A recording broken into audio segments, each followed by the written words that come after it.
Hello and welcome to the Heartbound Editing Podcast.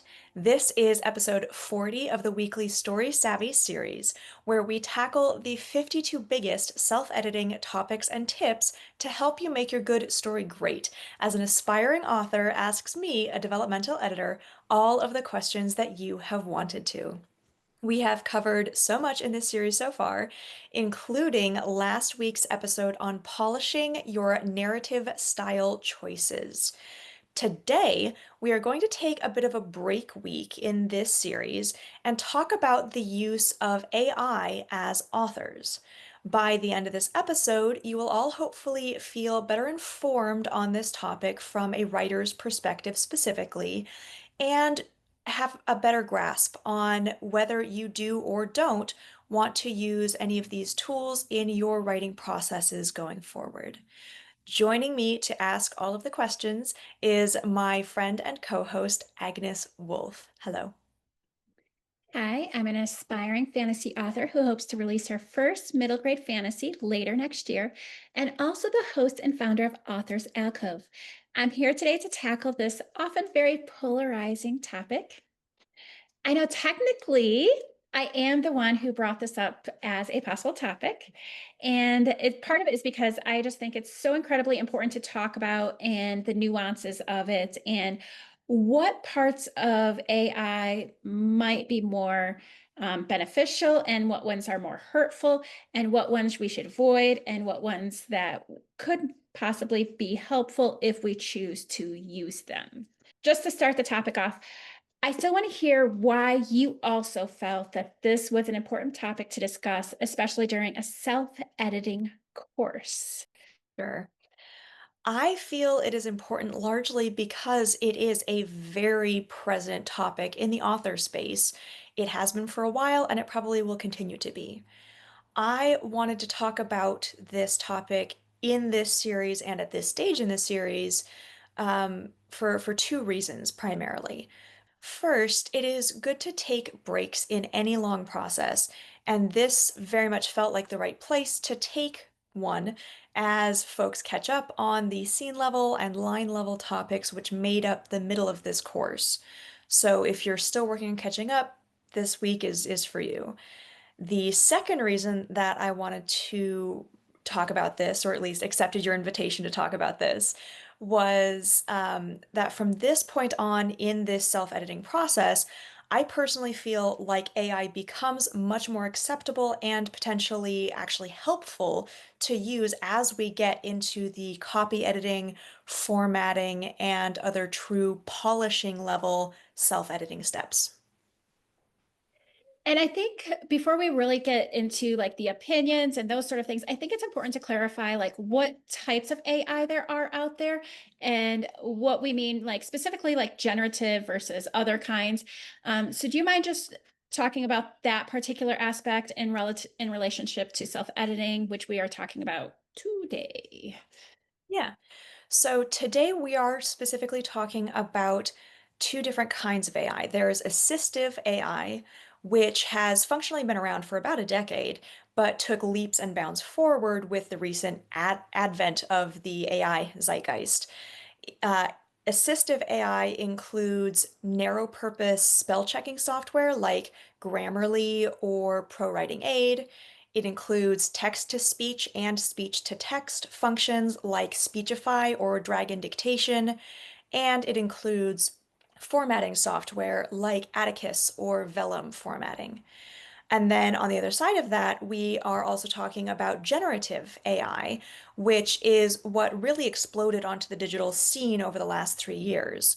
Generative AI includes things like ChatGPT or Midjourney or anything else that works with prompts, creates content of any kind rather than, suggesting or implementing adjustments to human-made content, which generates, or iterates content based on existing media collections, or collects or mashes together existing content into quote unquote new forms, that sort of thing. In this episode, I will always clarify which of the two kinds I'm talking about for each point if I remember. But if I fail to do so, if I fail to clarify that, it's probably more accurate to assume that I am talking about generative AI specifically, as that's simply what most of the relevant global discourse on the topic has been around. So I think one of the most important things to discuss is um, when it is okay to use AI during the editing process, and are there certain programs you feel are safer for authors to use? And maybe also what is maybe not safe and you should probably avoid. I think that it's totally fine to use assistive AI, specifically in self-editing, especially from this point on as you get into more and more granular sort of lenses that you're looking through at your manuscript. The assistive AI programs, softwares, whatever, aren't feeding your writing into large language learning models, which essentially plagiarizes your writing. The assistive programs don't fall into many of the ethical or environmental issues that generative AI programs do as well, and really are assistive, helping you to do the work yourself rather than doing the work for you. Assistive AI programs also won't flag your work as being AI to the same degree that running them through generative AI programs, even if you're trying to use them for assistive purposes, will. And then it's also worth noting here that all of the AI, checkers out there where you can upload work and it'll tell you whether or not it was AI generated, they're pretty far from reliable, unfortunately, and will flag pretty much everything. So the two assistive AI programs that I personally use myself the most and generally recommend to anyone who asks are Pro Writing Aid for spelling, grammar, punctuation, plagiarism checks, and style checks for your writing. And then I also recommend Speechify, which is a text-to-speech software I find incredibly useful in getting my brain to consume a story in a new way, which allows me to catch a whole new set of issues than I can when I'm reading with my eyes yet again. So I did not prep you for this question. So this is just, you're going to have to use your brain on this one. One of the things that I was thinking about is that I know when I first started, because like I have used Chat GPT, but I tried using it in an assistive way. And I learned that it doesn't really work very well as an assistive program. Do you mind just kind of talking about like why you should avoid using, and you did kind of mention it, so I'm like, okay, it's in the, you have opinions, so this is a good one. Um, why would we want to avoid using generative programs for assistive? Like I can give some examples later if you want, but like I have a feeling that you have your own thoughts on that. Sure. So the difference is what it is designed to do. And assistive AI is usually designed with a specific purpose. For example, Pro Writing Aid, it has different layers to it, but all of them have a very narrow, very specific purpose. And that is to help, that is to do whatever job it has been assigned or claims to do. Generative AI's purpose is to generate. And so that can be generating ideas, that can be generating feedback, that can be generating content. The problem is they aren't very good at sticking to the truth in whatever context you're looking at. They also tend to over-engineer things because they are reaching for intelligence. That's why it's called artificial intelligence. They're trying to essentially interact with users as a human brain. And when you're trying to use generative programs for assistive purposes, first of all, like I mentioned, you're putting your work into these learning programs which are plagiarizing it. So that should be enough on its own for you to not want to put any of your work into a generative AI, even if you're using it for assistive purposes.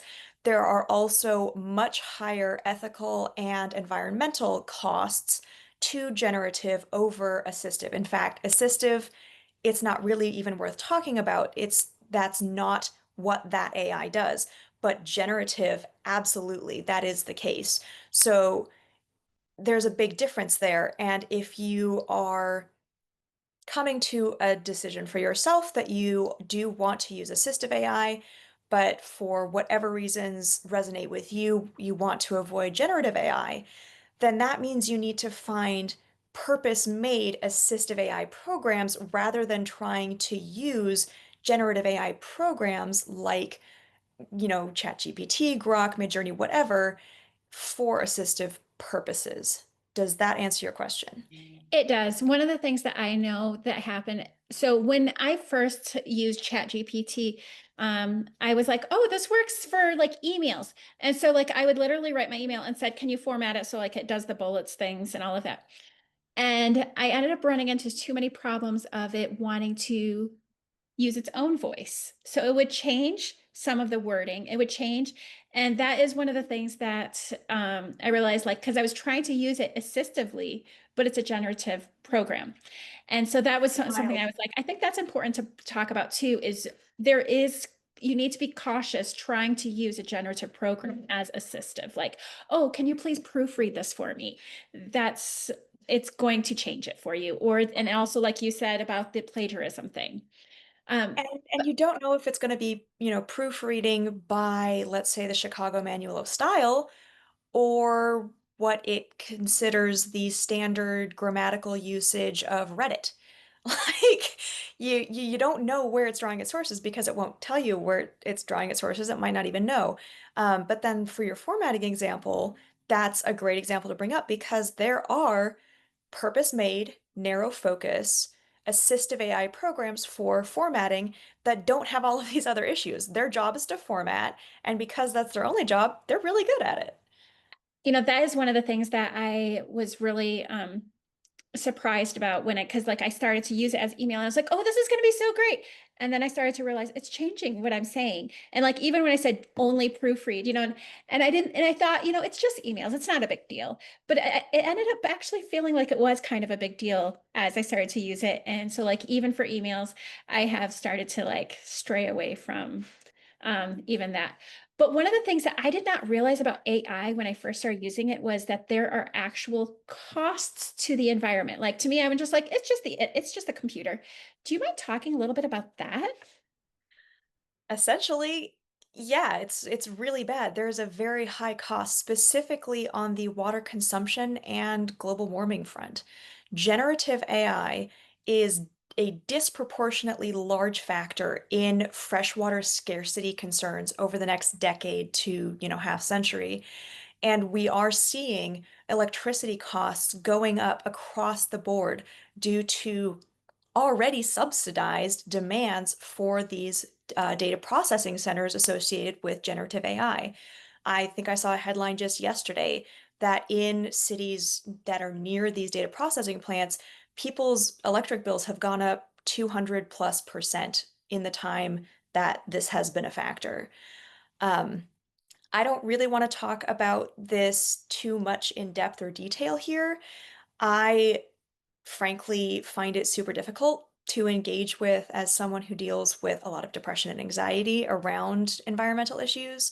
But I will definitely link a handful of articles specifically on the environmental impact in the show notes for this episode on my blog. And that was actually something that I was completely unaware of when I first had used generative AI. And I even had done some of the photo, I had even done some of the photos and stuff like that back then. And I still have them in my thing because I'm not going to delete them since I have them. But I always like have a little thing that says AI generated. But I do even try to avoid like making like little graphics using on even on Canva. That was where I did a lot of the graphics was Canva because Canva does have a generative um, portion in it. And I had no idea that had an impact on the environment because to me it was just like, oh, it's just typing on the computer. Yeah, Totally there's a lot of oblivious. And so, distance and separation there between the individual usage and the impact, which can make it harder to fully grasp. and that's why I wanted to make sure that it was brought up during this. And I'm sorry that it is a kind of a painful topic, but like because I don't think that I'm the only one that is was totally oblivious. And I have a feeling there's still a lot of people who have absolutely no clue that every time that they use it, that it's actually having an environmental impact. Yeah. So I know we both agree on a lot of the aspects of the use of AI, especially when it comes to the ethics of generative AI. Although you sit closer to anti-AI side than I do, where I use it for several aspects, specifically my business side of things. What are some ethical things we should consider that maybe even I have not thought about when we're using it more freely than I might not have thought of before? I want to start off with, yes, I am fairly anti-AI. I try to, not take any hard stances, especially when I'm having a productive conversation about a topic. So I do want to say that if someone wants to explore some of the more positive takes or pro AI takes, particularly as an author, I highly recommend finding the episodes of the Creative Pen podcast, which cover the topic of AI. Joanna Penn, who does that podcast, is great and much more optimistic about the whole topic than I am. So I will link to at least one of her episodes on the topic in the show notes as well. But yeah, I tend to lean cautious of AI, and here's just a short list, bullet points of why that has developed to be my stance. The environmental concerns that we just touched on are definitely number one. Number two would be if you don't use a skill or a muscle, be that physical or mental muscles, you will lose it. Almost everyone on the planet has learned a skill in school that they couldn't even begin to use again now. And the classic example of that would be like algebra or calculus. But, we all experience that. So why do we all lose mental skills like that? It's because we stop using it. So if you want to keep, let alone improve, your ability to come up with story ideas or structure them into usable plots, draft them in immersive and interesting ways, and edit them into life-changing or market-dominating published books, you need to keep fully using those abilities yourself, or you will lose them. Third on my list is how much harder it is to get noticed or make a living as an author in a market flooded by AI dreck. If you want your book to get noticed, if you want, to have a presence, you need to be pushing to remove the AI garbage from muddying the signal. Fourth on my list is even if you choose to use AI and it's not done from a place of laziness or a lack of care or quality, in your specific instance, that is how it's going to be perceived more and more as time goes along, which can have disastrous long-term effects and impacts on a creative person's career. Fifth on my list is the quality of AI generated writing is very poor and predictable compared to human generated and needs a lot more time and effort and probably expertise to make it decent enough for publication.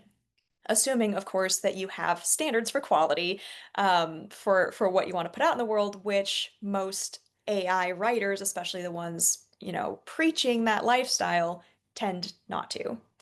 Sixth on my list is it is a disproportionate contributing factor to the enshittification of all media and platforms. If you're not familiar with the term enshittification, look it up. Try not to get depressed. Uh, Seventh on my list is research shows us very, very clearly that generative AI and particularly the heavy use of it literally makes us significantly dumber and reduces both cognitive and social functioning in individuals. Eight on my list is it erodes our connection with other people and with ourselves and our own creativity. Ninth on my list is you cannot copyright AI generated material, be that written passages or your cover art. And this can create issues for writers, at least, well, the least of which is the free-for-all pirating of your work. If you write a book with generative AI and publish it, and 1,000 pirate sites steal your book, you can't do anything about it. 10 on my list is sort of, speaking of that same topic, all AI generated content is plagiarized. All Gen AI platforms were trained on massive amounts of copyrighted human-generated material with zero permission from the writers or compensation for the creators of these pieces. And this is a huge moral and ethical violation that should matter to people. As an author, you really need other authors as your allies in your career. And anyone whose work was stolen and fed into these learning models are, they don't want anything to do with apologists for that, and quite rightfully so.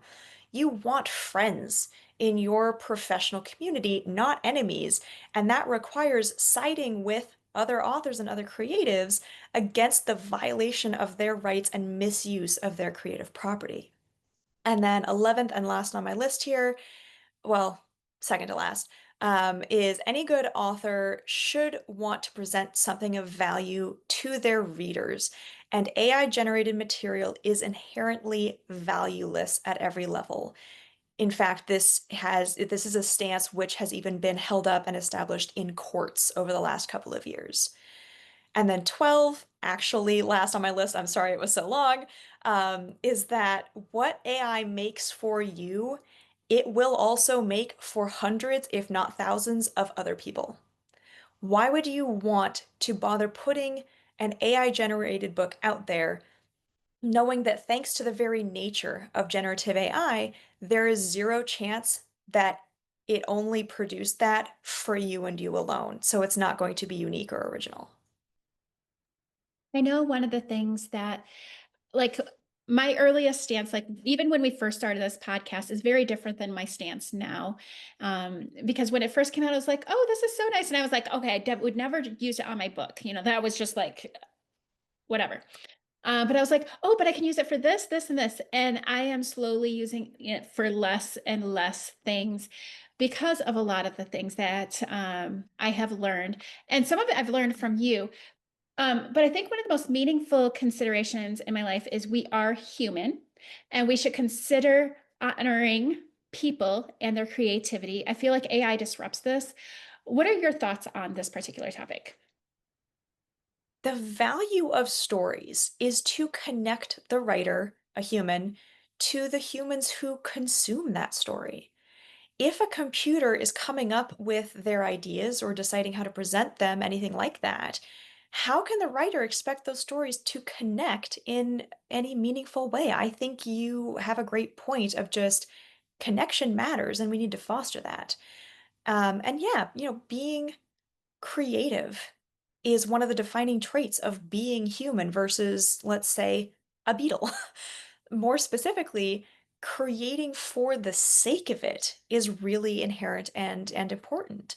Throughout recorded history, art in all forms, from building pyramids to skaldic poetry to Renaissance painting to community and performance dance, and basically just engaging in creative pursuits of any kind for the sake of it hasn't only been important to human existence and how we understand our place in the world, but I would say is vital to it in every life, in every age. So why then would you sell out to computers taking over that creativity, making something that comes from a place of zero emotion or experience or soul or expression because it's literally a computer and it's just churning stuff out for other computers to then mash together and repeat the process. I think that generative AI's disruption between people is very real, like you mentioned. But I think it's also incredibly important to remember how important purely human creativity is in connecting with ourselves through that process. If you aren't reaching into the depths of your soul, if you aren't grappling with doubts, fears, traumas, dreams, hopes, and joys in the creation of a story or any other piece of art, then you are losing out on so much more than I think most people realize. And if you aren't truly engaging in that full creative process, then what's the point of having something created at the end stage? The only answers that I've personally seen or been able to kind of come up with are either money or ego. And I don't know about you, but those sound incredibly depressing when the alternative of, you know, life purpose realization and all that kind of stuff is another option on the table. When I use AI, one of the things that I have often think about is something that you have said countless times. And the first time you said it, really impacted me a lot, and it's something that I often think about. And so like I still do use generative AI like for ideas for like my math, doing my math as a math teacher, like coming up with some problems. I try to find most of my stuff online through Teachers Pay Teachers and those sort of things. But I have on occasion been like, okay, what can I do for this, you know? And it's helped me because I am one of those that actually does algebra, geometry, all of those. I have not lost that. I have used it and I have not lost it. But what you have said is if we don't use it, we will lose it. And that struck me a lot because when you said that I had started using generative AI, and I realized, you know what? If I continue to use it in the way that I am using it, and this was before I even learned about like the environmental impact, I was like, I am going to not be able to do this as well. I will not be able to articulate as well. I will not be able to make my and what I was using it a lot was to help me um, be more clear. And I'm like, I won't be able to do that if I continue to use it. So I just wanted you to just take a moment and just kind of talk about that particular aspect of it. That topic right there is a big part of why I really try to hammer home that difference between generative AI and assistive AI. So, when you're facing this topic for yourself, whoever you are as an individual, assess if a particular thing is a skill that you want to have or one that you are okay offboarding, like you were just talking about. For example, for myself, being a perfect or even reliably good speller didn't make the cut. And yeah, like the way that my brain is wired with various neurospiciness definitely is a contributing factor. But I also just decided that those specific mental muscles around correctly spelling this complicated language that I speak wasn't worth it when I would rather use that memory space and processing power for the mental skills that I care a lot more about.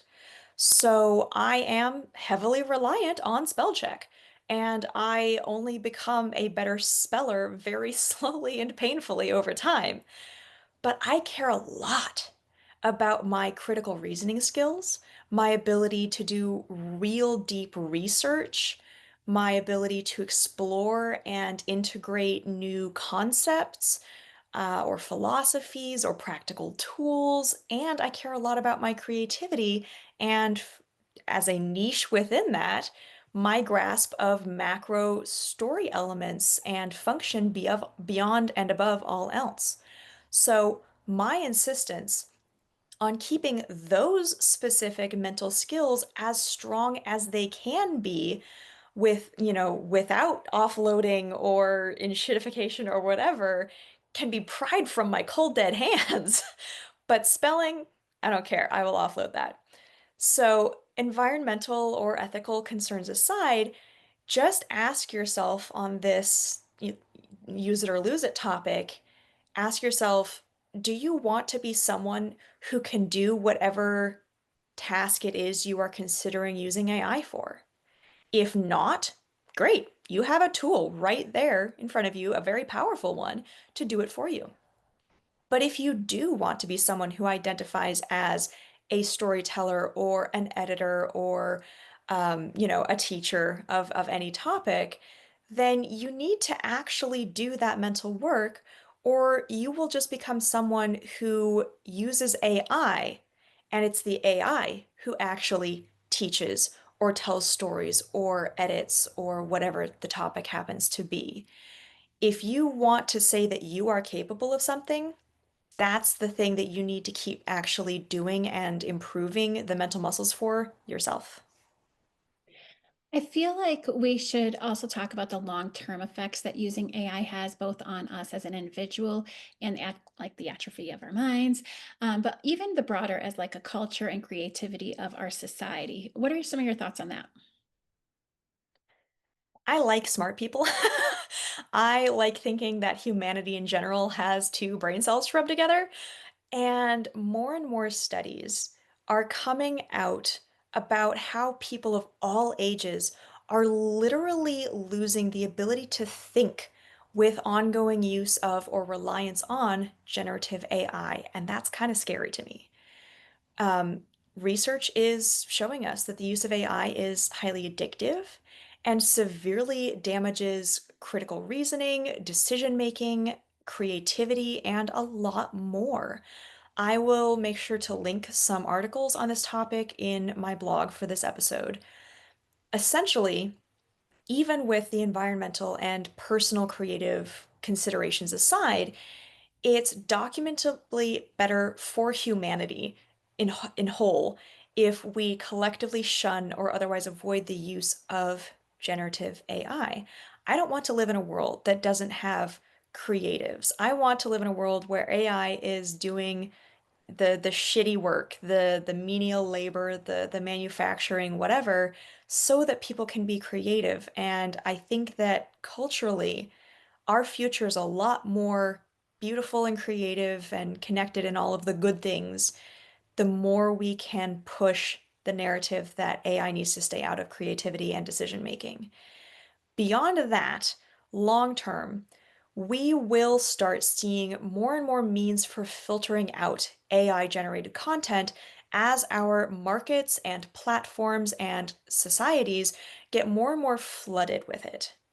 If anyone out there thought that the fiction market was already flooded with so many books, let's say post about 2009 with the advent of indie publishing, then I have bad news for you. It's only going to get worse as things keep going in the direction of AI. It's just going to compound that saturation, which I don't say to discourage anyone from writing. Quite the opposite.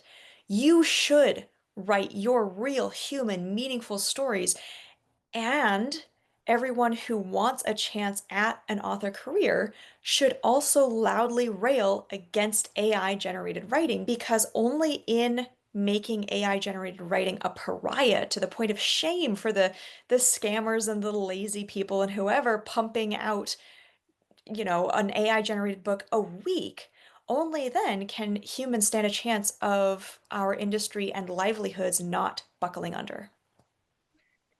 I actually have found that you can kind of tell when AI has written something For because sure. like, it has a certain voice, just like we as humans have a certain voice.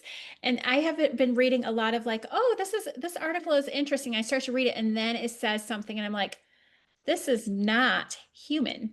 And you can tell. And that's one thing that I think that people need to realize is that you can't really hide the fact that you are using AI. You might get away with it by certain people, but people can tell if you are using AI. One of my guilty pleasures is like the Reddit stories read out over like Minecraft videos. And yeah, I can tell when one is AI generated. There are certain word choices, there are certain cadences. It's actually pretty easy to tell.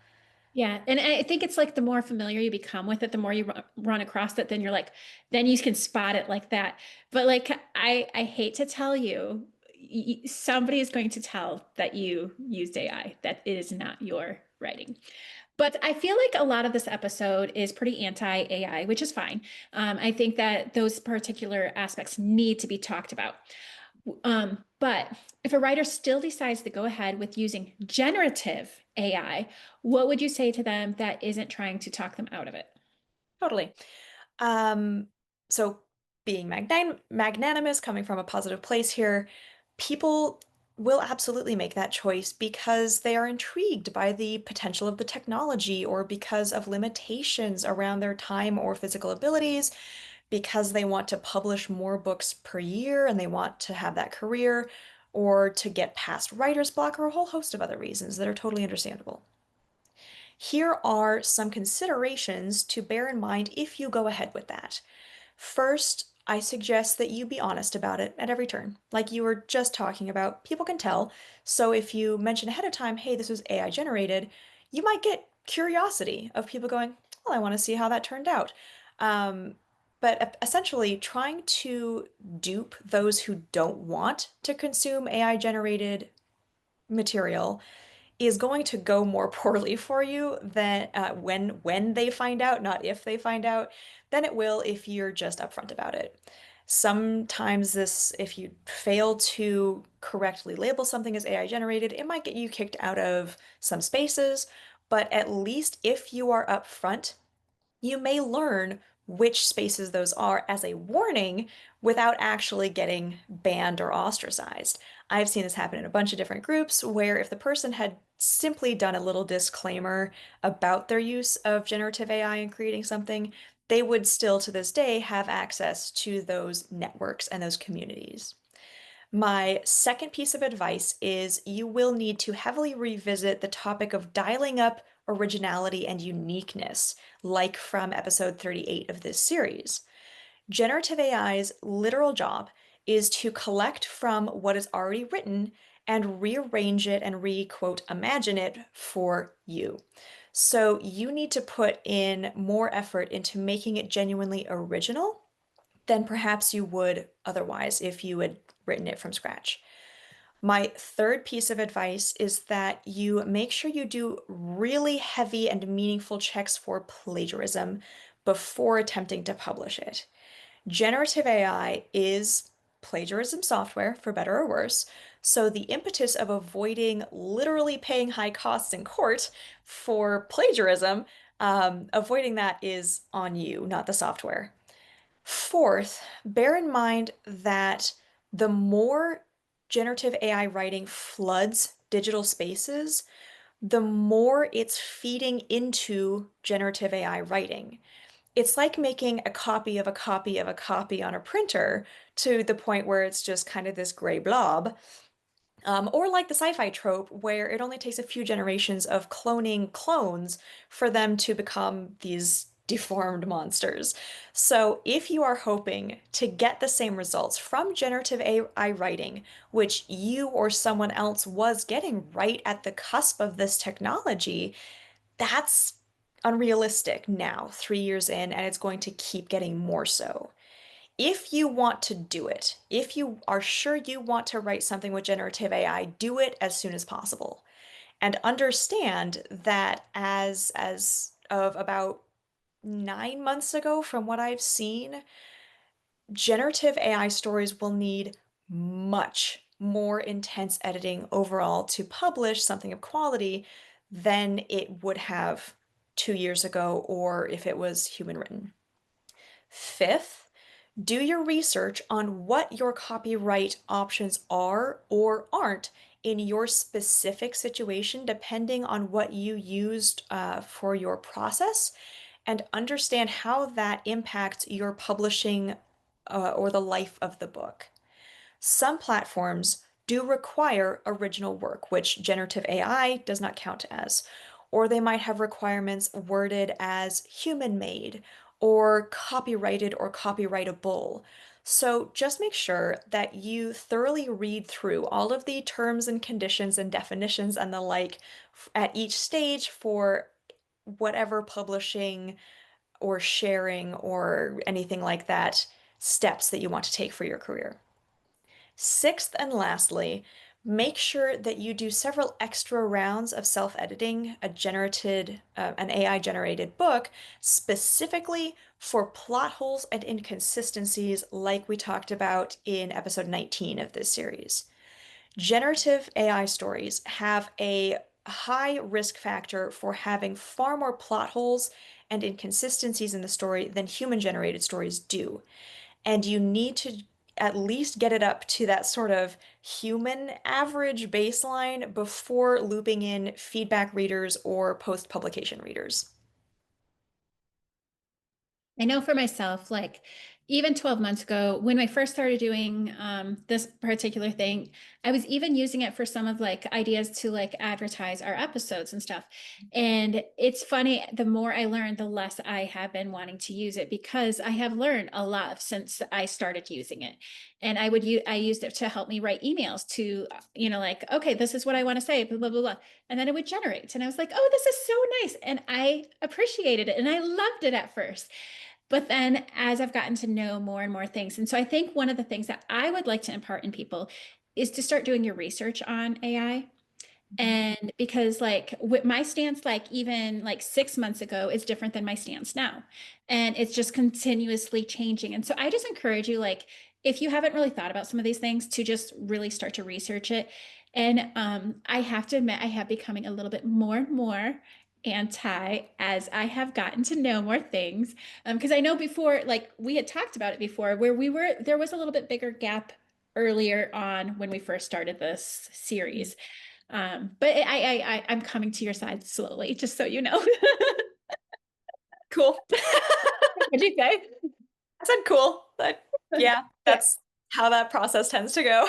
So that's what I would like to say.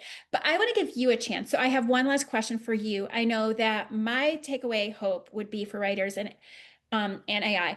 But if you could just say one thing to an author and why they should be leery or maybe even avoid AI, what would it be? I suggest being careful that you don't end your career by choosing the wrong side of this issue while it's still unfolding, which it is. We are already seeing authors who even just got false allegations of using generative AI getting hardcore canceled. I've seen lists floating around of authors with confirmed AI, art covers or generated AI content in their story. And these lists are being circulated as permanent blacklists for ethical readers. So, I hope that our listeners are ethical readers, and I hope that none of our listeners are authors specifically trying to pander to unethical readers. That would be weird and uncomfortable. You should want ethical readers, so bear that in mind. And I firmly believe that these lines around the ethics of, or perceived ethics of generative AI use are going to become more and more invested and firmly drawn over the next couple of years. So don't risk getting blacklisted by your readers, by other authors that could otherwise be allies in your career, or risk future legal issues, at least with sales platforms, if nothing else, and avoid generative AI for the sake of your writing career over the rest of your whole life. Well, anyway, I just want to thank you so much for your insight. This was a very informative, important conversation, and I'm glad we discussed it. Me too. Next week, we will be officially starting the final module of this series, micro level polishing. The first of these more granular topics will be reducing redundancy, which will hopefully be very helpful for anyone working on bringing their word count down or improving their momentum further than they already have. For now, I would love to thank everyone following along with this series. If you know any other authors who are nearing the end of their first draft or struggling with revising or rewriting their novel, please send them in the direction of this series. The more authors that we can help understand and finish the process of self-editing, the better. For those who have followed this series, we only have a dozen, literally a dozen episodes left to follow. Thank you.